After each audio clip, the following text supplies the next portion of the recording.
Bonjour et bienvenue dans la chaîne de géologie. Dans les vidéos précédentes, nous avons vu la carte géologique et les coupes géologiques. Aujourd'hui, on va faire deux exercices sur la coupe géologique. La présentation d'une coupe géologique, comme on l'a vu la dernière fois, une coupe géologique doit être bien présentée sur un bout de papier millimétré de ces dimensions-là. Le travail doit être bien centré sur le bout de papier millimétré. Le titre de la carte en haut et l'échelle numérique bien centrée, puis la coupe en dessous bien centrée sur le papier millimétré, la légende à droite. Alors la légende doit être bien présentée avec des cartouches généralement de dimension 1 cm de longueur et 0,5 cm de largeur. Ces cartouches doivent être dessinées, bien tracées à la règle et non pas à la main. Et à l'intérieur du cartouche, on met les figurés lithologiques, c'est-à-dire les figurés par lesquels donc on va indiquer ou bien marquer les couches ou bien les terrains sur la coupe géologique. Bien sûr, généralement, on vous donne au niveau de la légende l'âge des terrains à côté et bien entendu les épaisseurs des couches en mètres, c'est-à-dire les épaisseurs réelles qu'il fallait convertir en millimètres pour pouvoir les dessiner ici sur la coupe géologique, tout en tenant compte bien sûr de l'échelle de la carte. Sur le côté donc on met les axes des altitudes, bien des hauteurs, et horizontalement on met l'axe des longueurs en kilomètres. Les axes des altitudes toujours en mètres, les axes des longueurs en kilomètres. Toujours, il faut faire attention. Parfois, au niveau de la carte, vous avez des indications donc de ces échelles.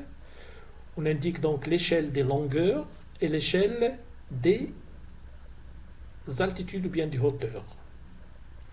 Sur ces axes d'altitude, on place toujours l'orientation de la coupe, juste au-dessus de l'axe des altitudes. On met un trait horizontal sur lequel on place l'orientation. C'est-à-dire que ce n'est pas la peine de mettre ici des flèches. Il faut mettre un tiret comme ça, horizontal, sur lequel je place mon orientation. L'essentiel à retenir, c'est qu'il faut bien présenter la coupe géologique. Il faut essayer donc de faire le maximum pour bien présenter une coupe bien centrée et propre.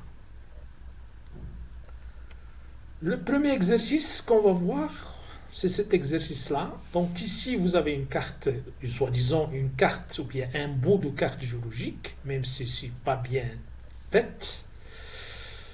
Et vous avez donc un tracé de coupe AB, le long duquel donc, on vous demande donc de dessiner la coupe géologique. Donc pour faire la construction d'une coupe géologique, vous aurez besoin, donc bien sûr, de la carte géologique.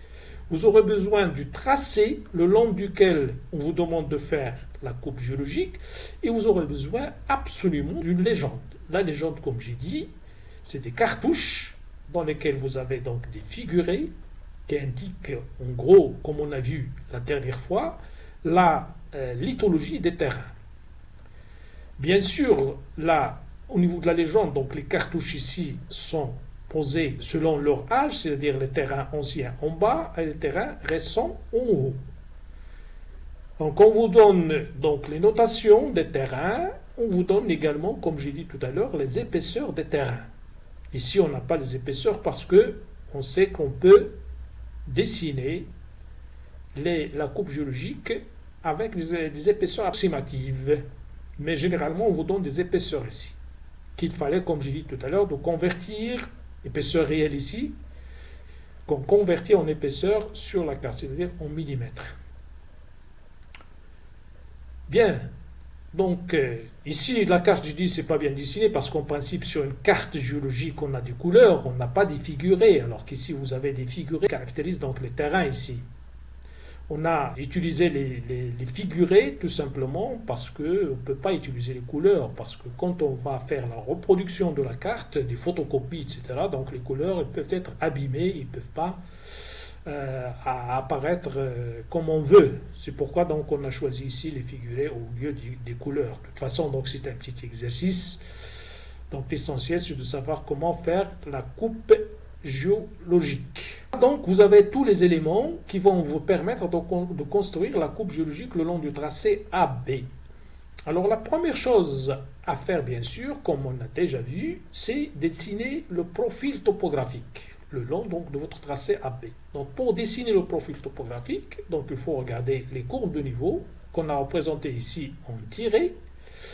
Il faut regarder aussi les points côtés, les points géodésiques si vous les avez, etc. Donc tous les éléments qui indiquent le relief, donc il faut en faire attention pour dessiner votre profil topographique. Mais avant tout, il faut poser les axes des altitudes, bien sûr, de chaque côté. Et vous mettez donc les chiffres des altitudes. Cela, donc, on peut le faire tout en regardant le long de notre tracé quelles sont les altitudes traversées, de voir l'altitude minimale et l'altitude maximale, et on les pose sur l'axe des altitudes ici en mètres. On fait la même chose de ce côté-là. Ici, je n'ai pas assez d'espace, c'est pourquoi je n'ai pas les chiffres. Mais en principe, il faut mettre également les chiffres 500, 600, 700, 800, etc. Et en haut, il faut laisser un peu d'espace ici pour mettre, si vous voulez, l'orientation. Ce côté-là et de ce côté-là. Ici, comme vous voyez, donc, on n'a pas des indications du nord, on n'a pas la flèche qui indique le nord, mais généralement, donc, il y a des indications, c'est-à-dire on a des flèches qui indiquent le nord. Mais si on n'a pas aucune flèche, il faut considérer le haut de la carte comme le nord de la région, ici.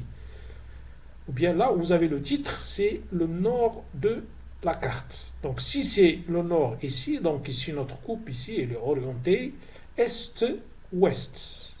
Est ici, ouest ici. Voilà. Donc une fois que je pose mes altitudes, je commence à dessiner donc mon profil topographique. Donc la méthode, bien le principe de construction d'un profil, on l'a vu également dans plusieurs vidéos. Il suffit donc de revenir sur les vidéos si vous avez des problèmes de construction de profil pour voir comment, bien les étapes par lesquelles on passe pour faire un profil topographique. C'est simple, il suffit donc de projeter les points d'intersection des courbes de niveau avec mon tracé de coupe au niveau des altitudes correspondantes. Puis après, je relie donc tous les points et je dessine donc un profil topographique comme ici en rouge. Voilà. Une fois dessiné le profil topographique, maintenant il faut que je passe à dessiner donc les terrains, mes terrains. Alors si je regarde ici au niveau de la légende, le terrain le plus ancien c'est T, le plus récent c'est E. Donc si je regarde ici, j'ai le terrain T, ici ici j'ai le terrain G, puis J, puis j'ai le terrain C, ici le blanc, puis le E c'est celui-là. Je le trouve ici, et il est là également, le terrain E. Voilà. Très bien, je connais le terrain le plus ancien, le terrain le plus récent. Alors, la première étape, il faut projeter les limites, les points d'intersection des contours géologiques avec mon tracé de coupe. Donc, ici j'ai le A. Donc, A se trouve dans le terrain C. Le premier point que je vais projeter, c'est ce point-là. C'est la limite entre le terrain C et le terrain J. Donc je la projette ici. Donc ici, j'ai le terrain C. Je mets des notations avec une écriture légère, parce qu'après je vais les effacer. Donc ici, le terrain J. Le terrain J, c'est J. C'est la première limite de terrain traversé par mon tracé de coupe. Puis ensuite, j'ai une autre limite ici. Je la projette de la même façon. Voilà, c'est la limite entre J, le terrain J, et le terrain C de nouveau. Donc j'ai de nouveau C ici. La limite suivante, c'est celle-là. Je la projette de la même façon. Elle sépare le terrain C du terrain ici, le terrain E. Donc je vais mettre ici E. Puis, la deuxième limite traversée par mon tracé de coupe, c'est celle-là. Cette limite-là, je la projette de la même façon. Donc elle sépare E. Donc le sommet de cette colline-là est formé par le terrain E. Entre ce point-là et ce point-là affleure donc le terrain E. Donc cette colline-là, le sommet de la colline est formé par le terrain E. Puis, donc ici j'ai E, de l'autre côté j'ai le terrain C. Donc je vais mettre C, le terrain C. Voilà. Puis je continue, j'ai une limite ici entre le terrain C et le terrain J. Je la projette. Donc ici j'ai le terrain C et j'ai le terrain J.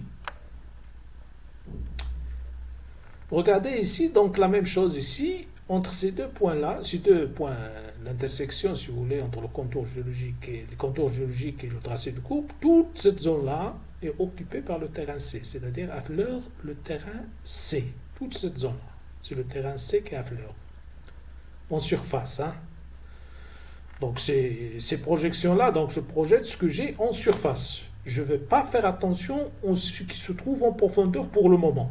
C'est après avoir projeté ce qui affleure à la surface, puis on va passer à voir ce qui se passe en profondeur. Donc vous avez ici le terrain C, le terrain J, puis une autre limite ici, que je projette de la même façon, c'est entre le terrain J et le terrain C. Voilà, j'ai une autre limite ici, la dernière, c'est entre le terrain C et le terrain E. Regardez, vous avez un peu de E qui affleure ici. Regardez, mon tracé de coupe arrive sur le terrain E ici. Une petite partie qui affleure ici du terrain E. Mais si je continue mon tracé de coupe ici, donc je vais avoir une grande partie de E qui affleure. Mais ici, juste une petite partie. C'est cette partie-là qui affleure, qui est traversée par mon tracé de coupe. Voilà, donc j'ai bien projeté donc, ce qui affleure à la surface, c'est-à-dire ce qu'on regarde à la surface. Alors, après avoir fini donc, de projeter les limites, les points d'intersection de contour géologique avec mon tracé de coupe, maintenant, il faut voir comment dessiner en dessous du profil donc mes terrains. C'est-à-dire, il faut faire sortir la valeur et le sens de pondage des couches. Je regarde ici sur la carte, je n'ai pas de signe de pondage. Je passe donc à examiner relation, contour géologique, courbe de niveau. Alors, ici, je constate que les courbes de niveau et les contours géologiques sont parallèles. Donc, automatiquement ici, j'ai une structure tabulaire. Je regarde ici également les couches ou bien les contours géologiques dessinent des V qui sont fermés, peut-être au niveau de quelques talvegs ici, mais qui ne sont pas indiqués, et au niveau des crêtes également. Alors si jamais j'ai des signes de pondage, normalement je devrais avoir des signes de pondage, le signe plus. Alors pour dessiner les couches ici, ou bien les terrains, je vous conseille toujours de commencer à dessiner le terrain le plus récent. Puis on descend vers le bas. Ici, le terrain le plus récent, ici, traversé par mon tracé de coupe, c'est le terrain E. Alors, je vais commencer à dessiner le terrain E. Puis, je descends vers le bas jusqu'au terrain le plus ancien ici, qui est le terrain T. Alors, puisque les terrains sont horizontaux, donc ici, par exemple, j'ai le terrain E. Donc, je vais commencer à dessiner ici et ici. C'est là où j'ai le terrain le plus récent. Alors ici, il s'agit du terrain le plus récent, donc généralement les terrains les plus récents ne présentent pas leurs limites supérieures. Ce qu'ils présentent tout simplement, c'est la limite inférieure. La limite supérieure, elle est érodée. Elle était érodée en principe. Donc ce que j'ai ici, je n'ai que la limite inférieure du terrain E. qui correspond à la limite supérieure du terrain C, ici. Parce que le terrain juste en dessous, c'est le terrain C. D'accord? Donc, pour dessiner cette limite-là, je vais utiliser la règle, puisqu'il s'agit d'un terrain horizontal, et je dessine donc un trait horizontal entre ces deux points-là. Trait horizontal. Je fais la même chose ici, trait horizontal ici avec la règle. Puis, je descends au terrain C. La limite inférieure de C, c'est entre J et C, c'est-à-dire la limite supérieure de J. Donc, la limite inférieure, c'est ces points-là. La limite supérieure, elle est là. La limite inférieure, c'est entre C et J. La même chose ici, la limite inférieure. Donc, je vais ici, pour dessiner la limite inférieure de C, je vais tracer une droite ici qui relie ces deux points-là. Et qui passe ici, de l'autre côté. Paf, je dessine ici. Et qui passe également de l'autre côté. Regardez la limite CJ. Voilà, je dessine donc la limite inférieure de C. Donc, j'ai dessiné E, j'ai dessiné C. Il me reste J. Alors, J, ici, c'est un problème.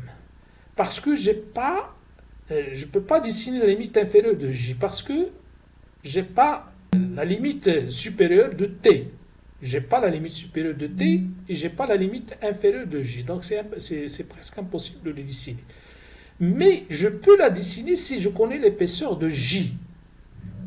Si je connais l'épaisseur de J, donc il suffit de mesurer l'épaisseur de J et de dessiner la limite inférieure de J ici.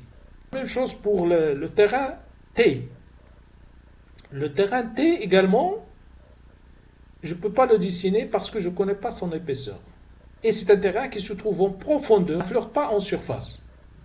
Donc il faut le dessiner en bas de J. Donc voilà ce qu'on dessine.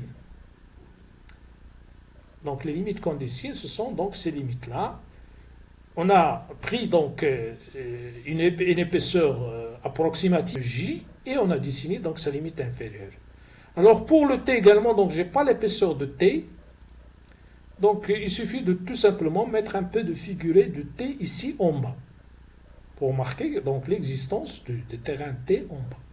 L'étape suivante, bien sûr, une fois que j'ai terminé donc les limites, de dessiner les limites des terrains sur la coupe, il faut passer à dessiner les figurés que j'ai au niveau des cartouches de légende ici, des figurés lithologiques.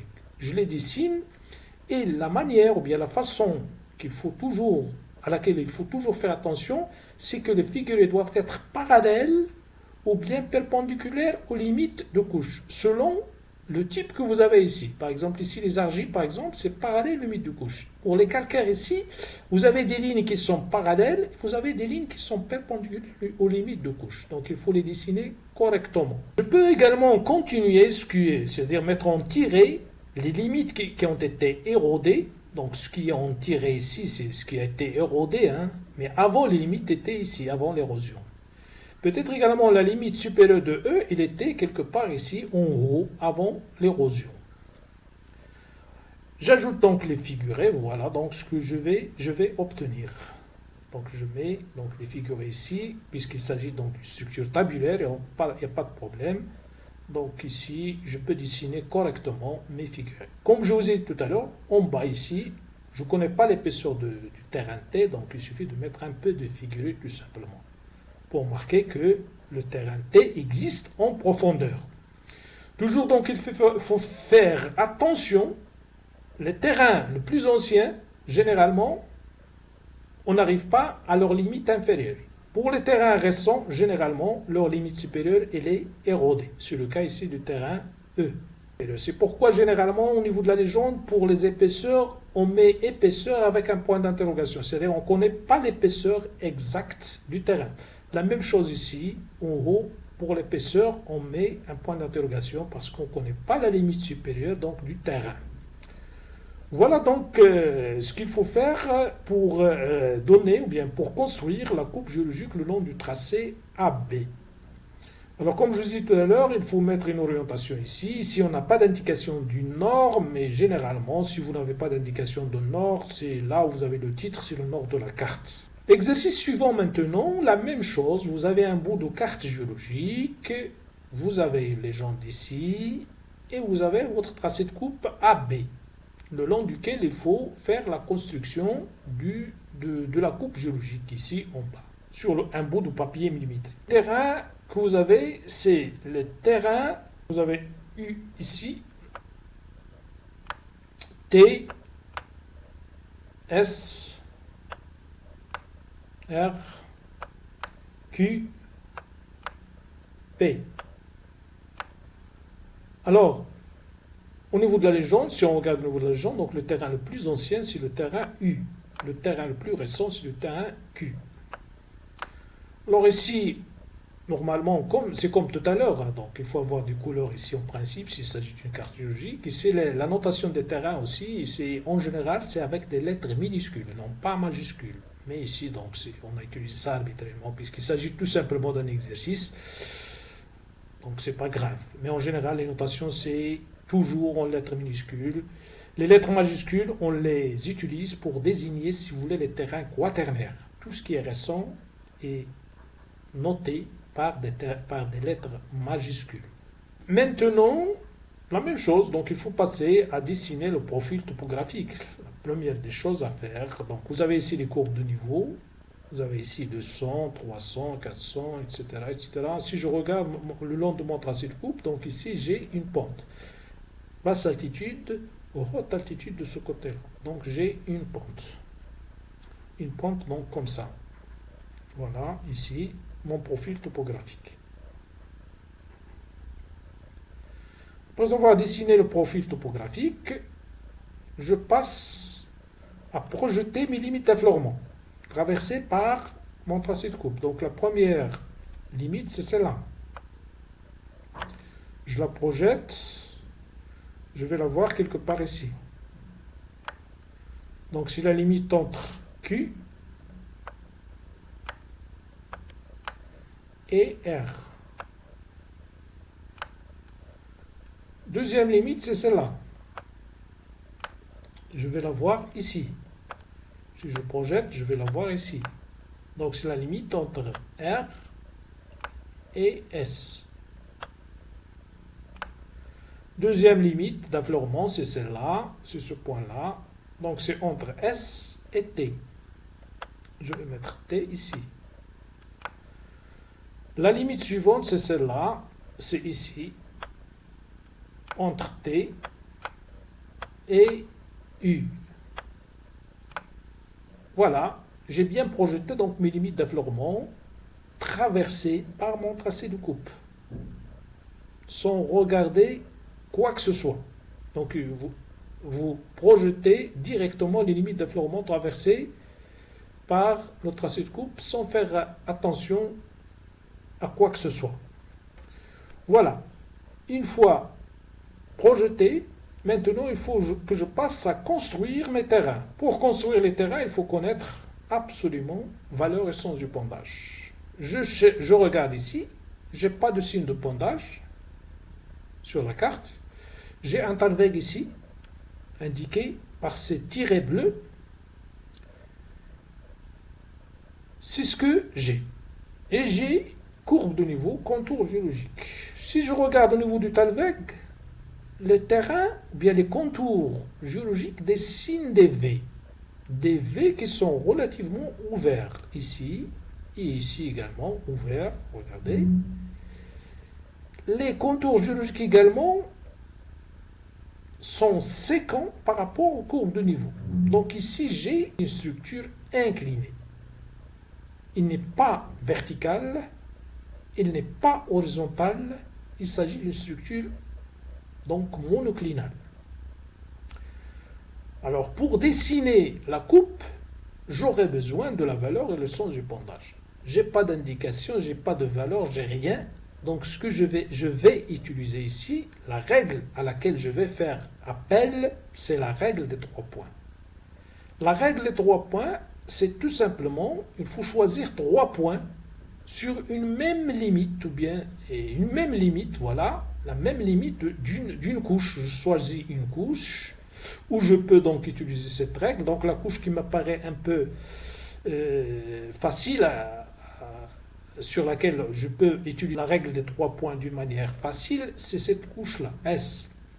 Donc il a cette limite-là, et là cette limite-là. Donc je vais choisir 3 points sur une même limite.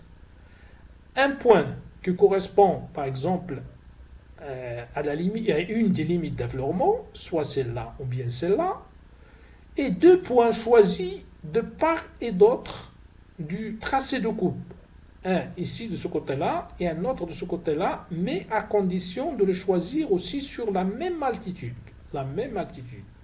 Même limite de terrain, de part et d'autre du tracé de coupe, mais sur la même altitude. Voilà donc ce que je vais faire. Donc je vais utiliser les limites de cette couche-là pour déterminer la valeur et le sens du pondage de la couche en utilisant la règle des 3 points. Donc je vais choisir d'abord les limites d'affleurement. Les limites d'affleurement, c'est le point A ici, ce point-là, que je vais projeter sur mon profil topographique. Donc je les ai ici. Donc voilà donc les limites d'affleurement sur mon profil topographique de la couche S. Cet affleurement-là. Voilà donc je vais choisir ce premier point-là pour la règle des 3 points, c'est-à-dire le point A. Son équivalent ici, c'est le point A' sur le profil. Les 2 autres points, je vais les choisir sur l'altitude 400, de part et d'autre de tracé-là AB. Le deuxième point, c'est B. Le troisième point, c'est C. Donc voilà, A, B, C. Après, je vais donc relier le point B à C, ici, par un segment de droite. Le point D ici, c'est le point d'intersection de mon tracé, c'est-à-dire de mon plan vertical, qui passe par le tracé de coupe AB, au niveau de l'altitude 400. C'est-à-dire ce point-là, il se trouve à l'altitude 400. Je vais donc le projeter sur l'altitude correspondante au niveau de mon profil topographique. L'altitude 400 se trouve en haut du profil ici, au niveau de ma couche ici, S, donc se trouve en haut. Donc le point D, je vais le projeter ici sur l'altitude 400. Et j'aurai donc le point D'. Donc c'est très bien, maintenant j'ai 2 points. J'ai le point A' et le point D' qui appartiennent à la même limite de ma couche S. Je peux donc dessiner cette limite-là tout en dessinant une droite qui passe par ces 2 points, A', D'. Donc je dessine la droite, se trouve en haut. Donc pour construire correctement ma couche en dessous de mon profil topographique, parce que la couche se trouve en dessous, en profondeur, il suffit donc de continuer, si vous voulez, cette droite en tiré noir, et là, il suffit de la continuer en profondeur ici, et j'aurai donc une limite, la limite supérieure de ma couche, c'est-à-dire la couche S. Pour dessiner la limite inférieure, il suffit de dessiner la parallèle à cette limite-là, parce que les limites de couche sont généralement parallèles. Donc je dessine donc ici la continuité vers le haut, et je dessine la continuité vers le bas. Voilà, donc j'ai bien dessiné mes 2 limites pour la couche S. La limite inférieure, la limite supérieure. C'est-à-dire, autrement dit, j'ai déterminé la valeur et le sens du pondage de la couche. Parce que ici, déjà, le sens, je peux le connaître, comme je vous ai dit. Ici, vous avez le V, donc la pointe du V au niveau de Talvec indique le sens du pondage des couches. C'est-à-dire, les couches présentent un pondage comme ça. Le sens du pondage comme ça. C'est-à-dire, les couches sont pontées vers ce sens-là. Pour dessiner les autres couches, il suffit de dessiner les parallèles. Donc ici, j'ai une limite. Il suffit donc de dessiner la parallèle à cette droite-là pour dessiner, donc, si vous voulez, la couche R, la limite supérieure de R. Puis, ici, c'est la limite inférieure de Q. Voilà donc les terrains les plus récents, je les dessine ici. Q, R, S. Je descends ici pour dessiner T. Il suffit de dessiner donc la parallèle à cette droite-là, ici, à ce niveau-là, cette limite-là. Puis le reste, c'est le terrain U. Le terrain U qui se trouve ici. Voilà, donc ici, j'ai bien dessiné mes limites de terrain, de couches.